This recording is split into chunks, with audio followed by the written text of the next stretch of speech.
ఆయన senior politician, ప్రభుత్వంలో కీలకంగా వ్యవహరిస్తున్న సీనియర్ మంత్రి. ఆయన్ని సొంత జిల్లాకి పక్కనే ఉన్న మరో జిల్లాకి ఇన్ఛార్జ్గా నియమించారు పార్టీ అధినేత. అయితే ఆ జిల్లాలో మహిళా మంత్రి ఉన్న సీనియర్ అంతా తానేనంటున్నారని అక్కడి తమ్ముళ్లు గుసగుసలాడుతున్నారు. కొత్త పవర్ సెంటర్స్ తయారవుతున్నాయని నెత్తి నోరు బాదుకుంటున్నారు. మన్యం జిల్లాలో ఇదే అంశం హాట్ టాపిక్ గా ఉంది. ఇప్పుడు మన్యం జిల్లాలో అంతా ఆయనే, ఇన్ఛార్జ్గా సీనియర్ హబాని. అంతా నేనే అంటున్న అచ్చెన్న. పార్వతీపురం మన్యం జిల్లాలోని 4 నియోజకవర్గాలు కైవసం చేసుకుని కూటమి పార్టీలు విజయ ఢంకా మోగించాయి. సాలూరు, పార్వతీపురం, కురుపాం, పాలకొండ నియోజకవర్గాలతో ఉన్న ఈ జిల్లాలో గిరిజనులు, కొప్పల వెలమలు అధికం. గుమ్మడి సంధ్యారాణి ఈ జిల్లా నుంచి మంత్రిగా ఉండగా కింజరపు అచ్చెన్నాయుడిని పార్వతీపురం మన్యం జిల్లా ఇన్ఛార్జ్ మంత్రిగా నియమించింది ప్రభుత్వం. సీనియర్ పొలిటీషియన్ కావడంతో ఇప్పుడక్కడ అచ్చెన్న హవానే నడుస్తోందన్న ప్రచారం మొదలైంది. మన్యం జిల్లా పక్కనే ఉన్న శ్రీకాకుళం జిల్లా వాసి కావడంతో అచ్చెన్నాయుడికి ఇక్కడ వ్యక్తిగత పరిచయాలతో పాటు పలుకుబడి కూడా ఎక్కువగానే ఉంటుంది. జిల్లా నుంచి గెలిచిన ఎమ్మెల్యేలంతా దాదాపుగా మొదటిసారి గెలిచిన వారు కావడంతో వారిని పూర్తిగా పక్కన పెట్టి మంత్రి అచ్చెన్నాయుడు తనదైన రాజకీయం నడిపిస్తున్నారని పార్టీ శ్రేణులు చెవులు కొరుక్కుంటున్నాయి. కొన్ని నియోజకవర్గాల్లో ఎమ్మెల్యేలకు సమాంతరంగా కొత్త పవర్ సెంటర్స్ ని ఇన్ఛార్జ్ మంత్రి ప్రోత్సహిస్తున్నారని కూడా తమ్ముళ్లు అంటున్నారు. పార్వతీపురం మన్యం జిల్లాలో పార్టీ పదవులు, నామినేటెడ్ పదవులు స్థానిక ఎమ్మెల్యేల సిఫార్సుతో పని లేకుండా అచ్చెన్నాయుడు చెప్పిన వారికి దక్కుతున్నాయట. అందులో భాగంగానే కింజారపు వర్గ నాయకురాలిగా చెప్పుకునే తేజోవతి అనే మహిళా నాయకురాలికి జిల్లా అధ్యక్షురాలి పదవి కట్టబెట్టడం పార్టీ శ్రేణుల్లో చర్చనీయాంశమైంది. తేజోవతి స్వగ్రామం విజయనగరం జిల్లా అయినప్పటికీ ఈమెను అరకు పార్లమెంటరీ పార్టీ అధ్యక్షురాలిగా నియమించారు. 2024 ఎన్నికలకు ముందు రాజకీయాల్లోకొచ్చిన తేజోవతికి పెద్దగా రాజకీయ అనుభవం, అవగాహన లేకపోయినా సీనియర్స్ ని పక్కన పెట్టి ఆమెకు అవకాశం ఇవ్వడం జిల్లాలో తీవ్ర చర్చకు దారితీసింది. సీనియర్ మంత్రి జోక్యంతో జిల్లా మంత్రి గుమ్మడి సంధ్యారాణిని స్వతంత్రంగా ముందుకు వెళ్లే పరిస్థితి లేకుండా పోయిందని తమ్ముళ్లు చెబుతున్నారు. ఆమె సొంత నియోజకవర్గం సాలూరులో కూడా సంధ్యారాణికి వ్యతిరేకంగా బంజ్ దేవ్ వర్గాన్ని ప్రోత్సహిస్తున్నారట అచ్చెన్న. సంధ్యారాణి రాజకీయ ప్రత్యర్థులకు ఇన్ఛార్జ్ మంత్రి సహకరిస్తూ ఉండడం పార్టీలో వర్గపోరును ప్రోత్సహించినట్టవుతుందని జోరుగా చర్చ నడుస్తోంది. మరోవైపు కురుపాంలో కూడా ప్రభుత్వ విప్ తోయక జగదీశ్వరికి వ్యతిరేకంగా అచ్చెన్న తన సామాజిక వర్గానికి చెందిన దత్తి లక్ష్మణరావును ప్రోత్సహిస్తున్నారట. అలాగే పాలకొండ, పార్వతీపురం నియోజకవర్గాల్లో కూడా ఇదే తంతు నడుస్తోందంటున్నారు. పార్వతీపురం మన్యం జిల్లాలో కీలకమైన గిరిజనులు, కాపు సామాజిక వర్గ నాయకులను పక్కన పెట్టి తన సామాజిక వర్గ నాయకులనే అచ్చెన్న అందలమెక్కిస్తున్నారన్న వాదన వినిపిస్తోంది. జిల్లాలోని పార్టీ శ్రేణులు దీనిపై తీవ్ర అసంతృప్తితో ఉన్నప్పటికీ సీనియర్ మంత్రిని ప్రశ్నించలేక మౌనంగా ఉంటున్నాయి అంటున్నారు. జిల్లా ఇన్ఛార్జ్ మంత్రిగా ఉంటూ అందరినీ సమన్వయపరచాల్సిన అచ్చెన్న నియోజకవర్గాల్లో పరోక్షంగా గ్రూపుల్ని ప్రోత్సహిస్తూ పార్టీ క్యాడర్ని కన్ఫ్యూజ్ చేస్తున్నారని తమ్ముళ్లు తలలు పట్టుకుంటున్నారు. వక్ఫ్ భూముల వ్యవహారం ఆ నియోజకవర్గంలో రాజకీయ రచ్చకు కారణమైంది. అధికార పార్టీ ఎమ్మెల్యే టార్గెట్ గా విపక్ష పార్టీ ఉద్యమిస్తోంది. ఎంత దూరమైనా వెళ్తానంటోంది. అపోజిషన్ పోరాటంపై అధికార పక్ష నేతలు ఆగ్రహం వ్యక్తం చేస్తున్నారు. ప్రభుత్వం మారినా అప్పుడు ఇప్పుడు బర్నింగ్ టాపిక్ గానే ఉంది హాట్ కేక్ లాంటి ఆ భూముల మ్యాటర్. వక్ఫ్ భూములపై రాజకీయ రచ్చ, ప్రభుత్వ ప్రతిపాదనపై తీవ్ర చర్చ.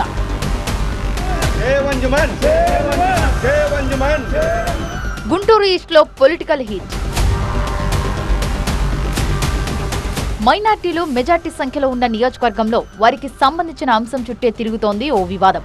ఆ భూముల విషయంలో అప్పట్లో టీడీపీ కాదంటే ఇప్పుడు వైసీపీ వ్యతిరేకిస్తోంది. గుంటూరు తూర్పు నియోజకవర్గంలో ఏ పార్టీ అయినా మొదటి నుంచి ముస్లిం అభ్యర్థులనే పోటీకి పెడుతూ వస్తోంది. ముస్లిం అభ్యర్థులే ఇక్కడ ఎమ్మెల్యేలుగా గెలుస్తూ వస్తున్నారు. గత ఎన్నికల్లో వైసీపీ నుంచి పోటీ చేసిన నూరి ఫాతిమాపై టీడీపీ నుంచి నజీర్ అహ్మద్ ఎమ్మెల్యేగా గెలిచారు. అంతకుముందు నూరి ఫాతిమా తండ్రి ముస్తఫా వరుసగా 2 సార్లు గుంటూరు ఈస్ట్ నుంచే గెలిచారు. ముస్తఫా కుమార్తె తొలి ప్రయత్నంలో ఓడిపోయిన నియోజకవర్గ వైసీపీ ఇన్ఛార్జిగానే కాకుండా గుంటూరు అర్బన్ అధ్యక్షురాలిగా కొనసాగుతున్నారు. పాత గుంటూరుకు చెందిన అంజుమన్ ఇస్లామియా సంస్థకు మంగళగిరి మండలం చినగాకాని దగ్గర 72 ఎకరాల భూమి ఉంది. దీన్ని వక్ఫ్ ఆస్తిగా ప్రకటించారు. ఈ భూమిపై వచ్చే ఆదాయంతో అంజుమన్ ఇస్లామియా సేవా కార్యక్రమాలు చేస్తోంది. రాజధానికి సమీపంలో ఉండటంతో ఈ భూములకు డిమాండ్ పెరిగింది. గతం నుంచి ఈ భూములు వివాదంగా మారుతూ వచ్చాయి. ముస్తఫా ఎమ్మెల్యేగా ఉన్న సమయంలో ఇక్కడ హజ్ హౌస్ నిర్మించి మైనార్టీ చరిత్ర తెలిసేలా స్మారక నిర్మాణం చేపట్టాలని ప్రతిపాదించారు. అప్పట్లో ప్రతిపక్షంలో ఉన్న టీడీపీతో పాటు ముస్లిం మైనార్టీలు దాన్ని వ్యతిరేకించారు. కూటమి ప్రభుత్వం అధికారంలోకి వచ్చిన తర్వాత ఈ భూములను ఇండస్ట్రియల్ పార్కుకు కేటాయించాలి అన్న ప్రతిపాదన వివాదాస్పదమవుతోంది. అభ్యంతరాలుంటే తెలపాలని ప్రభుత్వం జారీ చేసిన నోటిఫికేషన్ తూర్పు నియోజకవర్గంతో పాటు గుంటూరు జిల్లాలో కలకలం రేపింది. ముస్లిం సంఘాలు అభ్యంతరాలు వ్యక్తం చేశాయి. ప్రభుత్వ ప్రతిపాదనను వ్యతిరేకిస్తూ వైసీపీ ఉద్యమ బాట పట్టింది. సంతకాల సేకరణ కార్యక్రమం చేపట్టడమే కాకుండా నిరసన ర్యాలీకి విపక్ష పార్టీ పిలుపునిచ్చింది. గతంలో వ్యతిరేకించిన టీడీపీ నేత ప్రస్తుత ఎమ్మెల్యే నసీర్ అహ్మద్ ని టార్గెట్ చేసుకుని పోరాటాన్ని ఉధృతం చేస్తోంది. ఎమ్మెల్యే నసీర్ అహ్మద్ అంజుమన్ ఇస్లామియా అధ్యక్షుడిగా ఉన్నారు. ఇండస్ట్రియల్ పార్క్ పేరుతో వక్ఫ్ భూములను అన్యాక్రాంతం చేయడానికి ఎమ్మెల్యే నసీర్ ప్రభుత్వం ప్రయత్నిస్తున్నాయని విపక్ష నేతలు ఆరోపిస్తున్నారు. అంజుమన్ ఇస్లామియా భూములున్న చినకాకాని నారా లోకేష్ నియోజకవర్గమైన మంగళగిరి పరిధిలో ఉంటుంది. దీంతో ఎమ్మెల్యేతో పాటు కూటమి ప్రభుత్వంపై వైసీపీ ఆరోపణలు చేస్తోంది. అందరి అభ్యంతరాలను వినేందుకు ప్రభుత్వం సిద్ధంగా ఉందని ఎమ్మెల్యే ప్రకటించారు. భూములను లీజుకిస్తే వచ్చే ఆదాయంతో మరింత సేవ చేయొచ్చు అంటున్నారు. ఇలా రెండు పార్టీల నేతలు వక్ఫ్ భూములపై ఎవరి వాదన వారు వినిపిస్తున్నారు. దీంతో గుంటూరులో రాజకీయం హీటెక్కింది. ప్రభుత్వం ఈ భూముల విషయంలో ఎలాంటి నిర్ణయం తీసుకుంటుంది అనేది ఆసక్తికరంగా మారింది. అపోజిషన్ లీడర్ అంటే అధికార పక్షాన్ని టార్గెట్ చేస్తూ ఉంటారు. ప్రభుత్వాన్ని ఇరుకున పెట్టే అవకాశం కోసం చూస్తూ ఉంటారు. కానీ ఆ విపక్ష పార్టీ ఎంపీ మాత్రం అప్పట్లో అలా జరిగింది అంటూ గత ప్రభుత్వ అక్రమాన్ని ప్రశ్నిస్తున్నారు. నిధులు దారిమళ్లా అని సంచలన ఆరోపణలు చేస్తున్నారు. తన పార్టీకే చెందిన మాజీ మంత్రిని పరోక్షంగా టార్గెట్ చేస్తున్నారు. ఆ నియోజకవర్గ వైసీపీలో గట్టు పంచాయతీ ఇంకా కొనసాగుతోందా? కొడుకు ఇన్ఛార్జ్గా ఉన్న చోట మరొకరి జోక్యాన్ని ఆ సీనియర్ సహించలేకపోతున్నారా? లేదంటే రాజకీయంగా మరో ఆలోచన చేస్తున్నారా? నిధుల దుర్వినియోగంపై ఆరోపణలు, మాజీ మంత్రి టార్గెట్ గా విమర్శలు, వైసీపీ ఎంపీ కామెంట్స్ వెనక కథ ఏంటి? ఆయన సీనియర్, ఆచితూచి మాట్లాడతారు. అలాంటి నాయకుడు నిధుల దుర్వినియోగంపై ఆరోపణలు చేశారు. అది కూడా తమ ప్రభుత్వ హయాంలో జరిగిన పనులను ప్రస్తావించారు. ఆయన ఆరోపణలు అధికార విపక్ష పార్టీల్లో దుమారం రేపుతున్నాయి. గత ప్రభుత్వ హయాంలో జరిగిన కొన్ని పనులపై ఆరోపణలు గుప్పించారు వైసీపీ ఎంపీ పిల్లి సుభాష్ చంద్రబోస్. గృహ నిర్మాణాల పేరిట నిబంధనలకు విరుద్ధంగా 1,20,00,000 మెప్మా నిధులను అప్పటి ప్రజాప్రతినిధులు, కాంట్రాక్టర్లు దారి మళ్లించారని బోస్ చేసిన ఆరోపణలు తీవ్ర కలకలం రేపుతున్నాయి. వైసీపీ అధికారంలో ఉన్న సమయంలో జరిగిన నిధుల దుర్వినియోగంపై పిల్లి సుభాష్ చంద్రబోస్ మాట్లాడడం చర్చనీయాంశమైంది. సీనియర్ వ్యాఖ్యల వెనక ఉన్న ఆంతర్యం ఏంటో అర్థం కాక తల పట్టుకుంటున్నారు రామచంద్రాపురం వైసీపీ నేతలు. అప్పట్లో జరిగిందంటున్న అవినీతిని కూటమి ప్రభుత్వం అధికారంలోకి వచ్చిన ఏడాది తర్వాత విపక్ష పార్టీ రాజ్యసభ సభ్యుడు లేవనెత్తడం వెనక ఏదైనా ప్రత్యేక వ్యూహం ఉందా అన్న అనుమానాలు వస్తున్నాయి. మాజీ మంత్రి చెల్లుబోయిన వేణుపై ప్రత్యక్ష ఆరోపణలు చేయకపోయినా పరోక్షంగా ఆయన హయాంలో జరిగిన గృహ నిర్మాణ పనులను ప్రస్తావించడంలో ఆంతర్యం ఏమై ఉంటుందన్న చర్చ జరుగుతోంది. మాజీ మంత్రి చెల్లుబోయిన వేణుగోపాలకృష్ణ ఇటీవల తన పుట్టినరోజు వేడుకలను రామచంద్రపురంలోని తన ఇంట్లో జరుపుకున్నారు. వేడుకలకు హాజరైన అనుచరులు, అభిమానులతో పిచ్చాపాటి మాట్లాడుతూ ఉండగా వచ్చే అసెంబ్లీ ఎన్నికల్లో రామచంద్రపురంలోనే పోటీ చేస్తానని వేణు తన మనసులోని మాట చెప్పినట్టు ప్రచారం జరుగుతోంది. ఈ విషయం కాస్త పిల్లి సుభాష్ చంద్రబోస్ దాకా వెళ్లిందట. మరోపక్క రామచంద్రపురం నుంచి ప్రాతినిధ్యం వహిస్తున్న మంత్రి వాసంశెట్టి సుభాష్ పై అవకాశం వచ్చినప్పుడల్లా మాజీ మంత్రి విరుచుకుపడుతున్నారు. అయితే నియోజకవర్గ వైసీపీ ఇన్ఛార్జిగా పిల్లి సూర్యప్రకాష్, రాజ్యసభ సభ్యుడిగా తాను ఉండగా ఇక్కడి వ్యవహారాలపై మాజీ మంత్రి స్పందించడంపై ఎంపీ బోస్ అసహనంతో ఉన్నట్టు చెప్తున్నారు. తన కుమారుడు ఇన్ఛార్జిగా ఉన్న నియోజకవర్గ వ్యవహారాల్లో మాజీ మంత్రి జోక్యాన్ని సుభాష్ చంద్రబోస్ సహించలేకపోతున్నారట. వచ్చే ఎన్నికల్లో తన కుటుంబానికి సీటు దక్కకుండా చేసేందుకు వేణు పావులు కదుపుతున్నారన్న అనుమానం కూడా తమ నాయకుడికి వచ్చుండొచ్చు అని బోస్ అనుచరులు చెవులు కొరుక్కుంటున్నారు. రామచంద్రపురం నియోజకవర్గంలో పార్టీ వ్యవహారాల్లో చెల్లుబోయినకు చెక్ పెట్టేందుకే పిల్లి సుభాష్ చంద్రబోస్ నిధుల దుర్వినియోగం ఆరోపణను తెరపైకి తీసుకొచ్చారని గుసగుసలాడుకుంటున్నారు. రామచంద్రపురం నియోజకవర్గంలో 1,20,00,000 మెప్మా నిధుల దుర్వినియోగంపై ముఖ్యమంత్రికి లేఖ రాస్తానని, ఆర్థిక మంత్రిని కలుస్తానని వైసీపీ ఎంపీ చెప్పడంపై మరో వాదన వినిపిస్తోంది. వచ్చే ఎన్నికల్లో తనకు గానీ తన కుమారుడికి గానీ టికెట్ దక్కదన్న అనుమానంతోనే బోస్ ఎత్తుగడ వేశారన్న అనుమానాలు వస్తున్నాయి. బోస్ చేసిన ఆరోపణలపై వైసీపీ అధిష్టానం ఆరా తీస్తుండగా అటు ప్రభుత్వం కూడా దీనిపై దృష్టి సారిస్తోంది.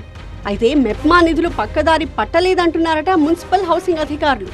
వివిధ కారణాలతో గృహ నిర్మాణాలు ఆలస్యమవుతున్నాయి తప్ప నిధుల దుర్వినియోగం ఆరోపణల్లో వాస్తవం లేదంటున్నారు. మొత్తానికి ఎంపీ పిల్లి సుభాష్ చంద్రబోస్ ఆరోపణలతో అధికారులు అలర్ట్ అయితే వైసీపీ నేతలకు ఆయన టార్గెట్ ఏంటో అంతుపట్టట్లేదు. రాజకీయంగా కీలక నిర్ణయం తీసుకునేందుకే సీనియర్ ఇలాంటి వ్యాఖ్యలు చేస్తున్నారు అని కొందరు అనుమానిస్తున్నారు. బోస్ వ్యాఖ్యల వ్యవహారం ఎంతవరకు వెళుతుందో, దీనిపై పార్టీ అధిష్టానం ఎలా స్పందిస్తుందో చూడాలి. మరి ఎట్టకేలకు ఆ మాజీ మంత్రి వారసుడు రాజకీయాల్లోకి వస్తున్నారు. అమ్మకు తోడుగా ఉంటానంటున్నారు. పెద్ద ఆయన మరణంతో ఆ కుటుంబ రాజకీయ ప్రస్థానం ఆగిపోయిందనుకుంటే లేదు నేను వస్తున్నానని వారసుడు ప్రకటించాడు. అన్న ప్రోత్సాహంతో తమ్ముడు రంగంలోకి దిగుతున్నారు. దీంతో సిక్కోలు జిల్లాలోని ఆ సెంటర్లో ఒక్కసారిగా పొలిటికల్ హీట్ పెరిగింది. ఇంతకీ ఎవరా వారసుడు? ఏ నియోజకవర్గంలో జరుగుతోంది ఇదంతా? పెద్ద ఆయనకు నివాళులు, శ్రీకాకుళం సమీకరణాలు, తెరపైకి గుండె కుటుంబ వారసుడు. సిక్కోలు రాజకీయాల్లో అజాత శత్రువుగా, నిబద్ధత గల నేతగా ముద్ర వేసుకున్న గుండె అప్పల సూర్యనారాయణ మరణం జిల్లా తెలుగుదేశం పార్టీలో పెను మార్పులకు నాంది పలుకుతోంది. సంతాప సభలు, విగ్రహావిష్కరణ కార్యక్రమాలు కేవలం నివాళులకే పరిమితం కాకుండా రాజకీయ సమీకరణాలకు వేదికవుతున్నాయి. 40 ఏళ్ల పాటు పార్టీని అంటిపెట్టుకున్న గుండె వారసత్వాన్ని కొనసాగించే దిశగా అడుగులు పడుతూ ఉండడం శ్రీకాకుళం నియోజకవర్గంలో హాట్ టాపిక్ గా మారింది. జిల్లా పార్టీ కార్యాలయంలో నిర్వహించిన గుండె అప్పల సూర్యనారాయణ సంతాప సభలో ఎమ్మెల్యే గొండు శంకర్ సంచలన వ్యాఖ్యలు చేశారు. గుండె కుటుంబం నుంచి వారసులొస్తే పార్టీ వారికి అవకాశం ఇవ్వాలని భావిస్తే తప్పుకోవడానికి తాను సిద్ధమని ప్రకటించారు. భావోద్వేగానికి లోనైన ఆయన అవసరమైతే పార్టీ ఆఫీసులో టీ కప్పులందించడానికైనా వెనకాడనంటూ వ్యాఖ్యానించడం చర్చనీయాంశమైంది. ఎమ్మెల్యే యాదృచ్ఛికంగా అన్నారో, సంకేతాలను బట్టి అలా స్పందించారో గాని గుండె అప్పల సూర్యనారాయణ పెద్ద కుమారుడు శివగంగాధర్ చేసిన వ్యాఖ్యలు ఆ కుటుంబ రాజకీయ వారసత్వంపై క్లారిటీ ఇచ్చేశాయి. ఇటీవల తండ్రి విగ్రహావిష్కరణలో శివగంగాధర్ మనసులో మాట చెప్పేశారు. నేను అమెరికా వెళ్తున్నాను, తమ్ముడు విశ్వనాథ్, అమ్మ ఇక్కడే ఉంటారు, ఊరు ప్రజలే వారిని చూసుకోవాలి అని ఆయన కోరడం వెనక బలమైన రాజకీయ సంకేతం కనిపిస్తోంది. మిమ్మల్ని అందరినీ అడగట్లేదు, మిమ్మల్ని అందరినీ రిక్వెస్ట్ చేస్తున్నా. అమ్మని నాన్నని అలా చూసుకున్నారా, తమ్ముడు ఇక్కడికి వచ్చిన తర్వాత వాడిని అలాగే చూసుకోవాలని మిమ్మల్ని అందరినీ అడుగుతున్నా. 2014-19 ఎన్నికల్లో తెర వెనుక చక్రం తిప్పిన విశ్వనాథ్ ఇప్పుడు ప్రత్యక్ష రాజకీయాల్లోకి వచ్చే అవకాశం కనిపిస్తోంది. అప్పల సూర్యనారాయణ తన కొడుకులను రాజకీయాలకు దూరంగా ఉంచాలని భావించిన ప్రస్తుత పరిస్థితులు, అభిమానుల ఒత్తిడి వారిని ప్రజాక్షేత్రం వైపు నడిపిస్తున్నట్టు కనిపిస్తోంది. అన్నయ్య వచ్చి వెళ్తూ ఉంటాడు. అన్నగారి పర్యవేక్షణలో నేనైతే మళ్ళీ మన ఊరు వచ్చేద్దామని అనుకుంటున్నాను. గుండె వారసుల రాజకీయ ప్రవేశంపై చర్చ జరుగుతున్న సమయంలోనే వారిద్దరూ ముఖ్యమంత్రితో భేటీ కావడం ఆసక్తి రేపుతోంది. అప్పల సూర్యనారాయణ అంత్యక్రియలను ప్రభుత్వ లాంఛనాలతో జరిపించినందుకు ఆయన తనయులిద్దరూ సీఎంని కలిసి కృతజ్ఞతలు తెలిపారు. గుండె కుమారుల అభ్యర్థనతో ప్రభుత్వ పరంగా ఆయన విగ్రహ ఏర్పాటుకు చర్యలు తీసుకుంటామని చంద్రబాబు హామీ ఇచ్చారు. ప్రజల కోరిక మేరకు తమలో ఒకరు అమ్మ లక్ష్మీదేవికి తోడుగా స్థానికంగా ఉంటూ అందరితో కలిసి పనిచేయాలని నిర్ణయించుకున్నట్టు చంద్రబాబు దృష్టికి తీసుకువెళ్లారు. ఈ పరిణామం ఇప్పుడు శ్రీకాకుళం రాజకీయాలను అనుకోని మలుపు తిప్పుతోంది. రాజకీయంగా ఎదుర్కొన్న అవమానాలే అప్పల సూర్యనారాయణ ఆరోగ్యాన్ని దెబ్బతీశాయన్న ఆవేదనతో ఆయన అభిమానులున్నారు. సీనియర్ నాయకుడికి తగిన గుర్తింపు దక్కలేదన్న అసంతృప్తి వారిలో గూడు కట్టుకుంది. అచ్చెన్నాయుడు వల్లే 2024 ఎన్నికల్లో తమ కుటుంబానికి టికెట్ రాలేదని గుండా లక్ష్మీదేవి గతంలో ఆరోపించారు. మొన్నటి ఎన్నికల్లో పార్టీ టికెట్ నిరాకరించడంతో గుండా కుటుంబం తీవ్ర మనస్తాపానికి గురైంది. ఇవన్నీ చర్చకొస్తున్న సమయంలో టీడీపీలోనే కొనసాగుతూ రాజకీయంగా తమ ఉనికిని చాటుకోవాలని గుండా కుటుంబం నిర్ణయించుకుంది.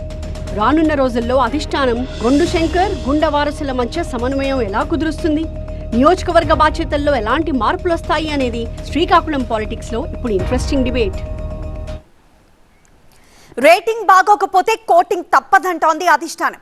కార్యకర్తలను పట్టించుకోని ఎమ్మెల్యేలను తాను కూడా కౌంట్లోకి తీసుకోనని అధినేత స్వీట్ వార్నింగ్. కార్యకర్తలకు పెద్దపీట వేయడంతో పాటు కూటమి నేతల సమన్వయంపై దృష్టి పెట్టారు చంద్రబాబు. కొన్ని చోట్ల టీడీపీ జనసేన నేతల మధ్య సయోధ్య లేదంటూ వస్తున్న ఫిర్యాదుల్ని సీరియస్ గా తీసుకున్నారు. స్థానిక సంస్థల ఎన్నికలకు ముందు అందర్నీ దారిలో పెట్టే ప్రయత్నాల్లో ఉంది టీడీపీ అధిష్టానం.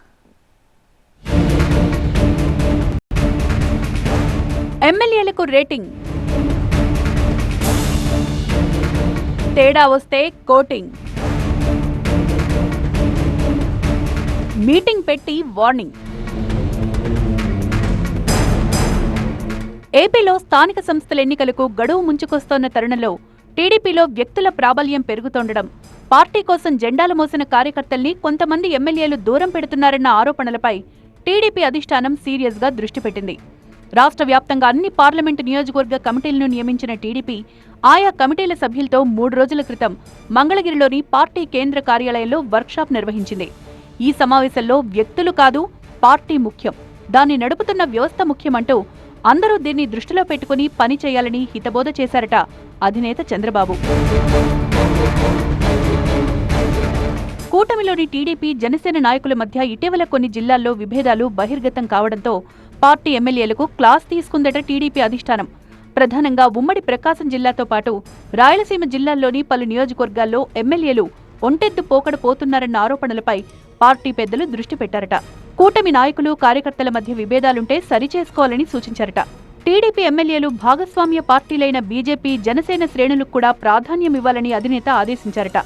అభివృద్ధి పనులతో పాటు మిత్రపక్షాల నేతలతో సమన్వయంపై ఎమ్మెల్యేలకు రేటింగ్ ఇస్తామని, అందులో వెనుకబడ్డ వారికి కోటింగ్ తప్పదని హెచ్చరించారట టీడీపీ అధినేత. కూటమి ప్రభుత్వం అధికారంలోకి వచ్చి 2 ఏళ్లు దగ్గర పడుతోన్న సమయంలో పాలనపై ప్రజల్లో భిన్నాభిప్రాయాలకు తావు లేకుండా మంత్రులు, ఎమ్మెల్యేలు సమన్వయంతో పనిచేయాలని, జరుగుతోన్న అభివృద్ధిని ప్రజల్లోకి తీసుకువెళ్లాలని ఇటీవలి సమావేశాల్లో పదే పదే చెప్తున్నారట టీడీపీ అధినేత. ప్రభుత్వంపై ప్రజల్లో ఉన్న సానుకూలతను కాపాడుకునేందుకు జాగ్రత్తలు తీసుకోవాలని సూచించారు. సమస్యలను పట్టించుకోకుండా అతి విశ్వాసంతో ముందుకు వెళ్తే సీన్ రివర్స్ అవుతుందని చెప్తున్నారట చంద్రబాబు.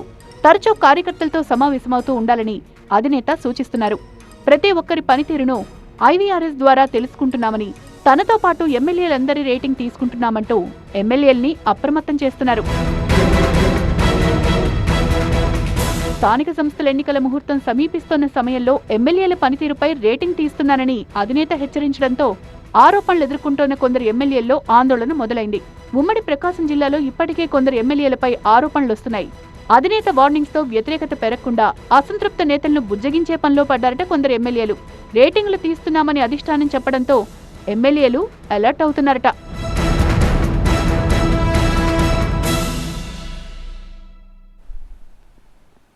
నా ఇలాకాలో నేనే రాజు, నేనే మంత్రి అంటున్నారు అక్కడి ఎమ్మెల్యే. మన దగ్గర రూల్స్ గిల్స్ జాంతానై అంటూ నియోజకవర్గంలో కొత్త రూల్ బుక్ ఓపెన్ చేశారు. లిక్కర్ షాప్లు ఎప్పుడు తెరవాలో, ఎప్పుడు మూయాలో ఆయనే టైం డిసైడ్ చేశారు. ఇది రూల్స్ కి విరుద్ధమని డిపార్ట్మెంట్ ఎంట్రీ ఇస్తున్నా అక్కడ ఆయన పాలసీనే నడుస్తోంది. లిక్కర్ షాప్స్ వివాదం కాస్త ఎమ్మెల్యే వర్సెస్ ఎక్సైజ్ గా మారిపోతోంది. 1 గంటకే వైన్ షాప్ ఓపెన్, పగటిపూట no permit room, MLA rules తో కిక్కెక్కిన వివాదం. ప్రభుత్వ పాలసీకి రాష్ట్రమంతా ఎలాగైనా ఉండని, నా నియోజకవర్గంలో మాత్రం నా మాటే శాసనం అంటున్నారు మునుగోడు ఎమ్మెల్యే. మునుగోడులో తన పాలసీని అమలవుతుందని పంతం పట్టారట ఎమ్మెల్యే కోమటిరెడ్డి రాజగోపాల్ రెడ్డి. రాష్ట్ర వ్యాప్త మద్యం పాలసీ మునుగోడులో చెల్లదు అంటూ ముందే లిక్కర్ వ్యాపారులకు కండిషన్స్ పెట్టిన ఎమ్మెల్యే లైన్ దాటితే ఒప్పుకునే ప్రసక్తే లేదని లిక్కర్ వ్యాపారులకు ఆదేశాలిచ్చారట. మునుగోడు నియోజకవర్గంలో లిక్కర్ టెండర్ల సమయంలోనే వ్యాపారులకు కొన్ని కీలకమైన సూచనలు చేశారు ఎమ్మెల్యే రాజగోపాల్ రెడ్డి. మద్యం వ్యాపారులకు ఎమ్మెల్యే రాజగోపాల్ రెడ్డి 3 కండిషన్స్ పెట్టారట. ఊరికి దూరంగా మద్యం షాపులు ఏర్పాటు చేయాలి, దుకాణాల్ని మధ్యాహ్నం 1 గంట తరువాతే ఓపెన్ చేయాలి, పర్మిట్ రూమ్లు పగటిపూట మూసేయాలి, బెల్ట్ షాపులకు లిక్కర్ అమ్మడానికి వీలు లేదు. ఈ రూల్స్ తో ముందే బెంబేలెత్తిన రన్నింగ్ లో ఇబ్బంది ఉండదనుకున్నారు వ్యాపారులు. కానీ ఎమ్మెల్యే కోమటిరెడ్డి రాజగోపాల్ రెడ్డి మాత్రం ససేమిరా అంటుండటంతో మునుగోడు ఎక్సైజ్ పాలసీపై వివాదం అంతకంతకు ముదిరిపోతోంది. మునుగోడు నియోజకవర్గంలోని నాంపల్లి, మర్రిగూడ, చండూరు, మునుగోడు మండలాల్లో ఎమ్మెల్యే రాజగోపాల్ రెడ్డి పెట్టిన రూల్స్ నే లిక్కర్ వ్యాపారులు ఫాలో అవుతున్నారు. కానీ యాదాద్రి జిల్లాలో సంస్థ, నారాయణపూర్, చౌటుప్పల్ మండలాల్లో ఎమ్మెల్యే మార్క్ పాలసీని లిక్కర్ వ్యాపారులు పట్టించుకోవడం లేదట. ఇటీవల నారాయణపూర్ మండలంలో పర్యటించిన ఎమ్మెల్యే ఉదయం 10 గంటలకే మద్యం షాపులు తెరిచి ఉండడాన్ని గమనించి ఎక్సైజ్ ఆఫీసర్స్ ని మందలించారట. ఎమ్మెల్యేగా ఉన్నంత వరకు ప్రజల ప్రాణాలు, ప్రజల ఆరోగ్యమే నాకు ఇంపార్టెంట్ తప్పితే ప్రజల జీవితాలతో ఆడుకునే ఎవరు ఏ పని చేసినా ఎట్టి పరిస్థితుల్లో ఒప్పుకునే ప్రసక్తే లేదు. ఎమ్మెల్యే వార్నింగ్ ని నారాయణపూర్ లిక్కర్ వ్యాపారులు పట్టించుకోకపోవడంతో వారితో గొడవకు కూడా దిగారట స్థానిక నేతలు. ఎమ్మెల్యే పెట్టిన నిబంధనలకు నిరసనగా నారాయణపూర్లో 3 రోజులు వ్యాపారులు వైన్ షాపులు బంద్ పెట్టారు. అధికార పార్టీ నాయకులు షాపులు తెరవనీయడం లేదని, దాడులకు పాల్పడుతున్నారని లిక్కర్ వ్యాపారులు ఎక్సైజ్ కమిషనర్ కి ఫిర్యాదు కూడా చేశారు. దీంతో రంగంలోకి దిగిపోయిన ఎక్సైజ్ పోలీసులు ఉదయం 10 గంటలకే నారాయణపూర్లో షాపులు ఓపెన్ చేయించి కాపలా కాశారు. దీంతో కాంగ్రెస్ నేతలు ఎక్సైజ్ పోలీసులకు మధ్య మాటల యుద్ధం నడుస్తోంది.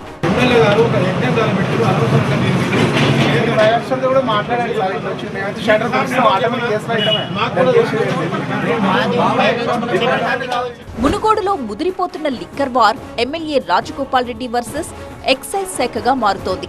వివాదం ముదరడంతో నియోజకవర్గంలో రాజకీయ వాతావరణం ఒక్కసారిగా వేడెక్కింది. ప్రస్తుతం మునుగోడులో అధికార యంత్రాంగానికి, స్థానిక కాంగ్రెస్ నాయకత్వానికి మధ్య కోల్డ్ వార్ నడుస్తోంది. నిబంధనల ప్రకారం షాపులు నడవాలని అధికారులంటుంటే తమ నాయకుడి మాటే చెల్లుబాటు కావాలని మొండికేస్తున్నారట ఎమ్మెల్యే అనుచరులు.